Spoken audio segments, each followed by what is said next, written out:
When I picked up Red Dead Redemption 2 in 2018, I didn't really know what to expect. I was familiar with Rockstar Games, having played and watched some of their other titles like GTA 5 and the first Red Dead Redemption, but I don't think I really understood what they were capable of. I'm a big fan of video games, and that much probably became obvious when I dedicated a whole audio feature talking about the Uncharted franchise. Similar to books, video games have always been a big part of my life. The games I've played have ranged from titles as old as Super Mario 64 and Pokemon Snap, to newer console games like the Halo series, the Assassin's Creed games, Far Cry, Call of Duty, Minecraft, Bioshock, Fallout, and a lot more. Why do I mention this? Well, even after having played through all those games and getting to know the stories and the characters, for me, there has never been a game quite like Red Dead Redemption 2.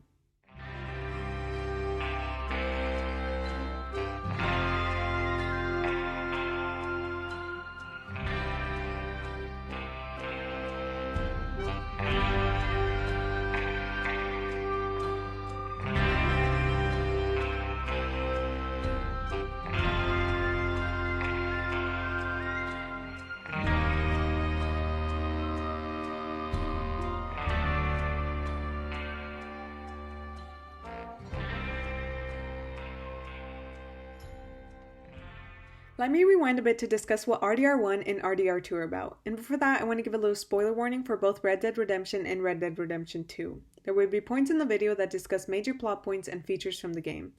So the first Red Dead Redemption is set in 1911 and follows John Marston, a former outlaw. After his wife and son are taken hostage by the government, he is forced to hunt down members of his former gang. Why is this important? Well, Red Dead Redemption 2 is a prequel to Red Dead Redemption set in 1899, where we get to know the Van der Linde gang, which was Marston's former gang. It dives into who they were, and you get the story behind how John Marston ended up in the situation he was in Red Dead. While you might be thinking that you would be looking through the eyes of a young John Marston, you actually follow Arthur Morgan, a different member of the Van der Linde gang. The general plot of the game is that after a failed robbery in Blackwater, Morgan, Marston, and the rest of the Van der Linde gang are forced to flee. They're being hunted by federal agents, bounty hunters, and rival gangs, and due to this they have to steal and fight in order to survive. We are essentially following their journey through different parts of late 1800s America. Really, it's a Wild West game, so what's so special about it? Everything. If you haven't gathered, this video is basically going to be me gushing about the greatest game I've ever played. Red Dead Redemption 2 is hands down the most beautiful game I've ever encountered to date. Visually, it is stunning with moments like these just around every corner. It's not only the visual parts that make the world so special, but the things that Rockstar added into the world. The details in this game are insane. From the imprint footsteps and wagon wheels leave behind on specific terrain, to the way the character skins animals, the decomposition process, how Arthur grows his hair, and the fact that you have to make sure to eat or you'll visibly lose weight. The list goes on and on and on. It's so close to the real world that I felt like I was Arthur Morgan.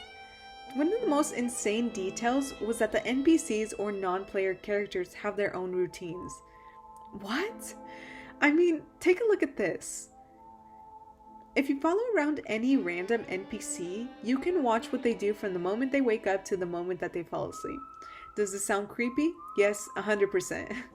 Will a lot of people miss a detail like this? Yeah, so what's the point? Well, it brings the world to life. This isn't Arthur Morgan's world that everyone else is living in. This is the world filled with people and other life, and Arthur Morgan is living in it. Rockstar also makes you live in this world. In Red Dead Redemption 2, your main mode of transportation is a horse. Loads of open world games give the players the ability to fast travel. This allows them to get from one end of the map to the other in just one loading screen. While it is convenient, you really just miss the world. Sure, Red Dead offers fast travel through stagecoaches and trains, but it's kind of inconvenient, with the player having to ride to the nearest town and only being able to travel to other specific towns. And to be honest, after a while, you kind of don't want to fast travel at all, because you don't even want to miss 1 second of the world. Not only would you not want to miss its beauty, but there's always something to do. The runtime for this game is about 60 hours, which that in itself is incredibly long. To give you a comparison of other open world games at the time, Bethesda's Fallout 4 main story was about 26 hours. and Ubisoft's Assassin's Creed Odyssey, which also came out in 2018, came in around 44 hours. Now, I say Red Dead takes about 60 hours lightly because I would say 60 hours is around the minimum amount of hours that you will log into this game. Hunting, fishing, bounty hunting, side quests, playing games like poker, and just roaming around are a small amount of things that you can do in the world. These are all things I enjoyed, but by far my favorite reason to roam the world was for random encounters. There is just an astronomical amount of them. I can't show you every encounter, not only because this video would be hours long, but also because I don't think I've discovered even half of what this game has to offer. I may not be able to show you everything, but to give you an idea of the amount of stuff that you can do, I have to bust out the guide. Now you might be wondering, Giselle, why do you have the guide? But really, how could I not? If you can see here, there are about 100 pages dedicated just to the exploration of the world. And these 2 pages are just filled with random encounters. I mean, there's so many of them, I don't even know how long it would take me to try to find all of them. I mean, some of the things listed are lost friends, coach robberies, town burials, horse races, pickpockets, and rat infestations. And this list doesn't even include the special characters. Speaking of special characters, some of my favorite special characters are definitely people like Dorothea, a suffragette, Mickey, the Civil War veteran, and the Cave Hermit. All of these characters are unique, and stumbling upon them is what makes the game so special.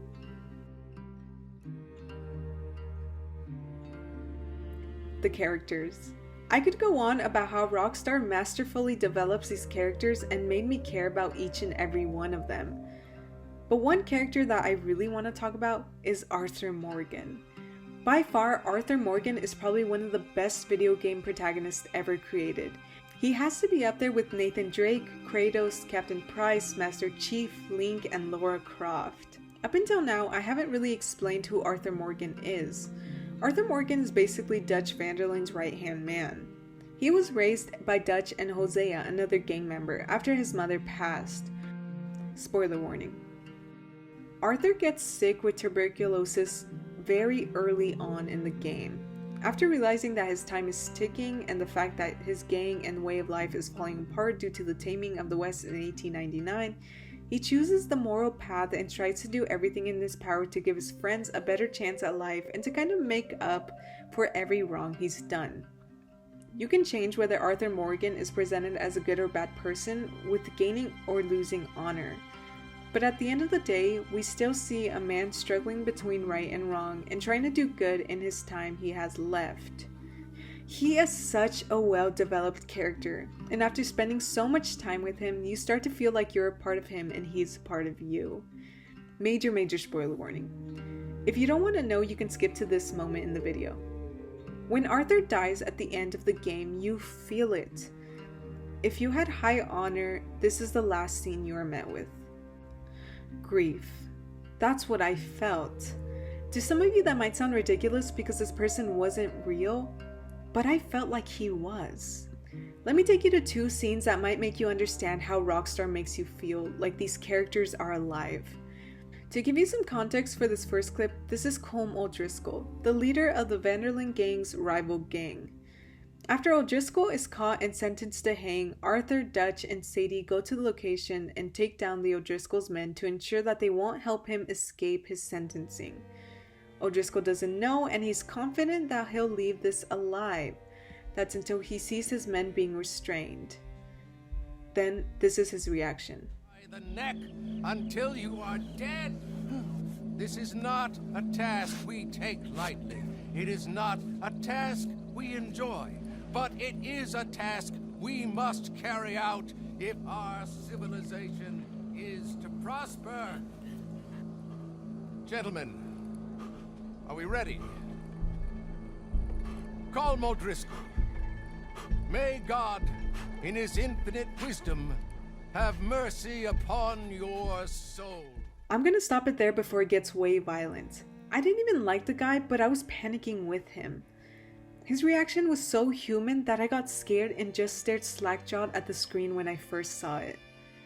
Mimesis is a representation or imitation of the real world in art and literature. That's exactly what the developers at Rockstar achieved.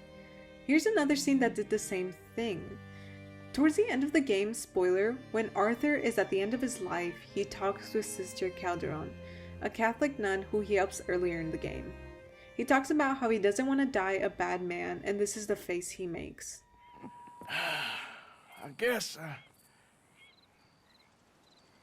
I'm afraid.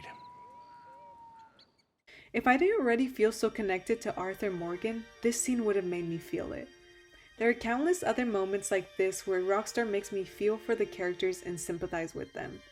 How could I not love this game? The developers at Rockstar Games are master storytellers. You can tell that they really care about their games. The world and the characters and the story come together to make a masterpiece. After this video, I hope you decide to pick up the game for yourself so you can see what a masterpiece it is. There has never been a game like Red Dead Redemption 2, and to be honest, I don't think there ever will be again.